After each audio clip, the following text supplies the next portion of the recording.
आज देवस्थान मांग की चर्चा हो रही है।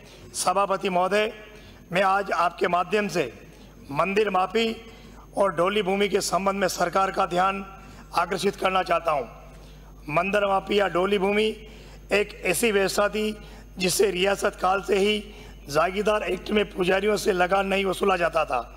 बाद में संवत 2011 से संवत 2040 तक इन लोगों से लगान वसूला गया। जब 1963 में भूमि सेटलमेंट हुआ, उस दौरान जमाबंदी में काश्तकार का नाम दर्ज हुआ तो पुजारियों को भी खातिरदारी दी गई।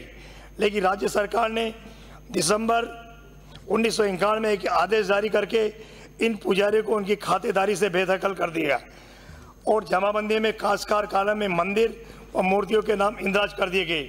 मंदिर और मूर्तियों को नाबालिग भी बता दिया गया।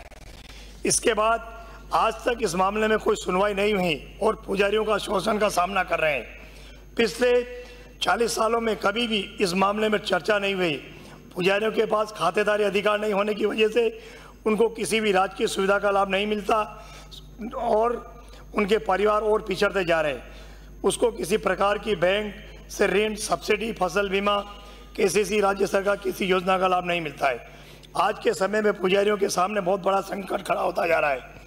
कुछ समय इनको बेदखल कर दिया गया, कहीं उनके खेतों के रास्ते रोक दिए गए।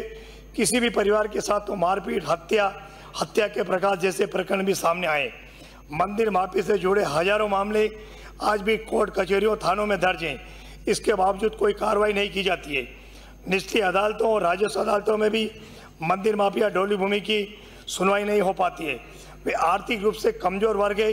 सभी वर्ग हाई कोर्ट जाने में सक्षम नहीं है। एक तरफ तो सरकार 5 साल तक का कब्जा कर लेता है, उसको खातेदारी का अधिकार पट्टा देती थी। वहीं दूसरी ओर पुजारी वर्ग की पीढ़ियों से मंदिर माफी की जमीनों पर खेती कर रहा है, जिसके पूर्व संवत 2091 से 2047 यानी 1991 तक राजकीय भूमि के जमाबंदी में उनका नाम काश्तकार कालम में इंदराज होने के बावजूद भी उन्हें खातेदारी के अधिकार से वंचित कर दिया गया है। मेरी सरकार से मांग है कि पुजारी की इस समस्या का समाधान निकाला जाए।